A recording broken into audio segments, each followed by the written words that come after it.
உனக்கே இந்த தேவையில்லாத வேலை இந்த கருத்தை தான் உங்களை நிறைய பேர் இதுக்கு கீழே எழுத போறீங்கன்னு சொல்லி ஒரு தெளிவோடையும் புரிதலோடையும் தான் இந்த வீடியோவை நான் ரெக்கார்ட் பண்ணுறேன்.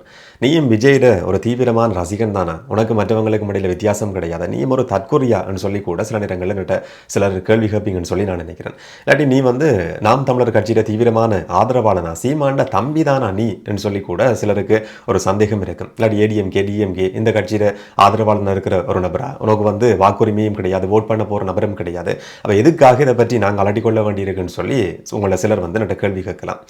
அந்த கேள்விக்கான ஒரு தெளிவான பதில், நான் யார் என்ற கேள்விக்கான தெளிவான பதில் இந்த வீடியோட கடைசியில் நான் சொல்கிறேன். ஆனால் அதே கேள்வியை இலங்கையில் இருக்கிற ஒரு சில தமிழர்களை பார்த்தும் புலம்பெயர் நாடுகளில் வாழ்ந்து கொண்டு இருக்கிற ஒரு தரப்பு தமிழர்களை பார்த்தும் கேட்க வேண்டிய ஒரு நல்ல தருணமாக இது பதிவாகி இருக்கு.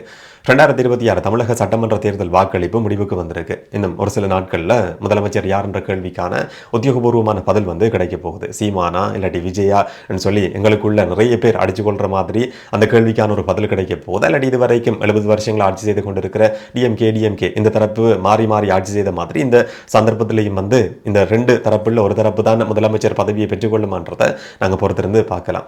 எப்பயுமே தமிழ்நாட்டினுடைய அரசியல் கலாச்சாரத்துக்கும் இலங்கையினுடைய ஈழத்தமிழர்களோட சம்பந்தப்பட்டிருக்கிற அரசியல் கலாச்சாரத்துக்கும் இடையில மிகப்பெரிய ஒரு வித்தியாசம் இருக்கு. ஒரு அடிப்படையான புரிதல் இருக்கிற நபருக்கு கூட அந்த வித்தியாசம் என்னன்றதை விளங்கிக் கொள்ள முடியும்.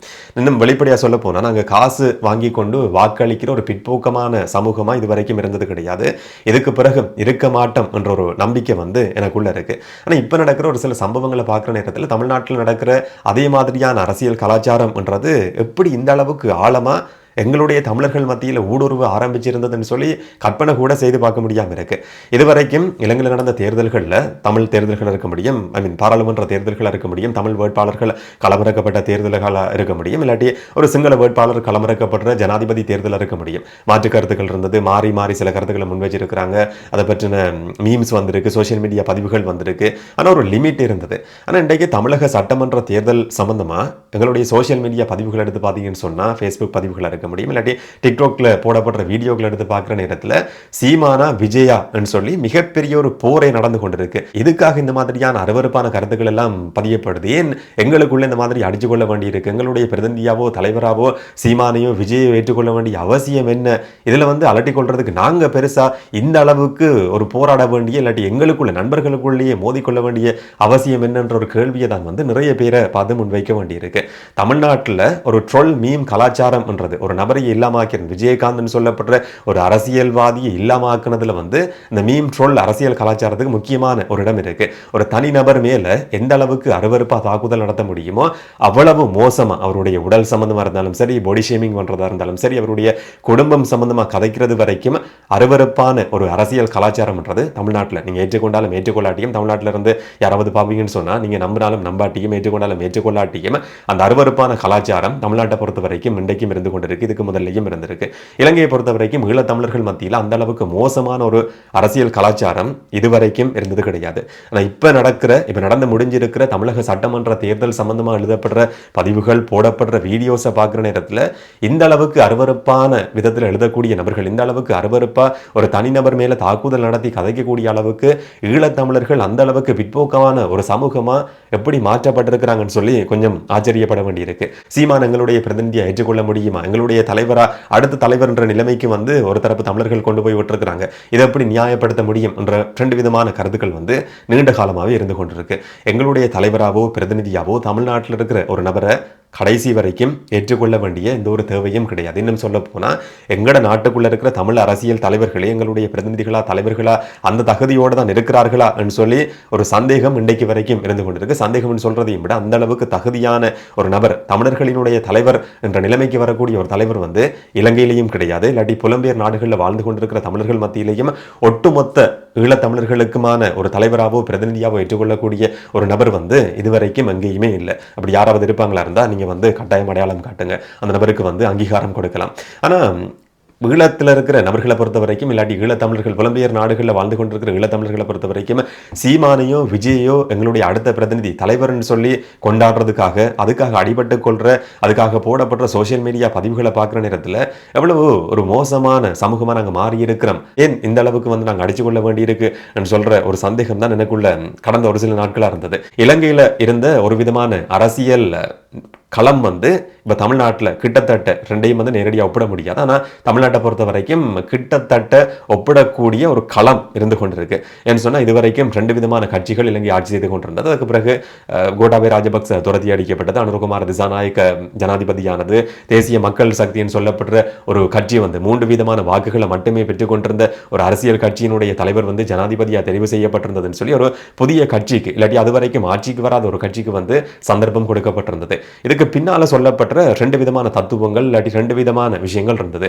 ஒன்று சிஸ்டம் சேஞ்ச், ஊழலுக்கு எதிரான ஆட்சி.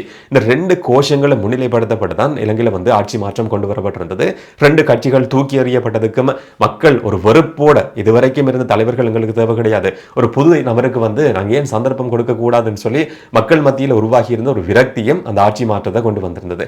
அப்படியான ஒரு களம் கிட்டத்தட்ட தமிழக சட்டமன்றத்தை பொறுத்த வரைக்கும் ஏற்பட்டு இருக்கா சொல்லி நாங்கள் யோசிக்க வேண்டிய மாதிரியான ஒரு களமாக தான் இதை வந்து பார்க்க வேண்டியிருக்கு. வெளிநாடுகள்ல இருந்து கூட்டம் அலையலையா மக்கள் திரண்டு வந்து வாக்களிக்கிறாங்க, இந்த கட்சிக்காக ஓட் பண்றதுக்கு வந்திருக்கிற மக்கள் என்ற மாதிரி ஒரு பிம்பம் வந்து கட்டமைக்கப்பட்டிருக்கு, இல்லாட்டி அந்த விதமா காட்டப்படுது. இலங்கையில் நடந்த கடைசி 2 ஜனாதிபதி தேர்தல்களை பொறுத்த வரைக்கும் அனுரகுமார திசாநாயக்க ஜனாதிபதியான தேர்தல் இருக்க முடியும், கோட்டாபய ராஜபக்ச ஜனாதிபதியான தேர்தல் இருக்க முடியும். இந்த 2 தேர்தல்களையும் இந்த உத்தி வந்து பயன்படுத்தப்பட்டிருந்தது. இன்றைய கள நிலவரத்தை பொறுத்த வரைக்கும் அதே உத்தி வந்து இந்த தேர்தலையும் பயன்படுத்தப்பட்டிருந்தது. இன்னும் ஒரு பக்கம் போக்குவரத்து நெரிசல் இருந்தது. மக்கள் சென்னையில் இருக்கிற மக்கள் வந்து தங்களோட ஊருக்கு போய் ஓட் பண்றதுக்கு கடைசி நேரத்தில் கூட போக்குவரத்து வசதிகள் இல்லாத ஒரு பிரச்சனை இருந்தது. இந்த மாதிரி கூட்டமா மக்கள் ஓட் பண்ண போறாங்கன்னு சொன்னா அதுக்கு பின்னால் இருக்கிற காரணம் டிவிகே என்று சொல்லப்படுற ஒரு கட்சி இல்லாட்டி விஜய் என்று சொல்லப்படுற ஒரு தனி மனிதர், ஒரு அரசியல் கட்சியினுடைய தலைவர் தான் காரணம் என்ற மாதிரி சோசியல் மீடியா காட்டியிருந்தது. அது உண்மையா பொய்யான்றத தேர்தல் முடிவுகள் சொல்ல போகுது. 118 இடங்களை பெற்றுக்கொள்ள போற கட்சியினுடைய தலைவர் வந்து முதலமைச்சராக போறார்.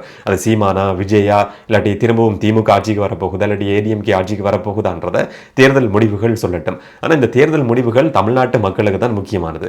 ஆனா எங்களுக்குள்ள இருக்கிற ஒரு சிலரை பொறுத்த வரைக்கும் இப்பவே வந்து சீமான் சில நேரங்களில் இந்த அளவுக்கு அதிகமான வாக்குகளை பெற்றுக்கொள்ள முடியும், விஜய் சில நேரங்களில் முதலமைச்சராக வர முடியும் என்ற மாதிரி விஜய்க்காகவும் சீமானுக்காகவும் அடிச்சு கொள்ற பதிவுகளை பார்க்குற நேரத்தில் வந்து ஏன் இந்த மாதிரி நாங்கள் அடிச்சு கொள்ள வேண்டியிருக்கு என்ற ஒரு கேள்விதான் இருக்கு. இப்போ தமிழ்நாட்டினுடைய அரசியல் முடிவு எப்படி இருக்கும் சொல்லி பார்க்குற நேரத்தில் வந்து சில நேரங்களில் ஒரு பிழையான நபரை தமிழ்நாட்டு மக்கள் தெரிவு செய்வாங்களா இருந்தா இல்ல இதுவரைக்கும் நாங்கள் 2 கட்சிகளுக்கு மாறி ஓட் பண்ணி இருக்கிறோம், இதுக்கு மேலேயும் இந்த 2 கட்சிகளையும் நம்ப போறது கிடையாது, புதிய நபருக்கு நாங்கள் ஒரு சந்தர்ப்பத்தை கொடுக்க கூடாது ஏன்னு சொல்லி சீமான் கேள்வி எழுப்பியிருந்தார். விஜய் அதே மாதிரியான கேள்வியை முன் வச்சிருந்தார்.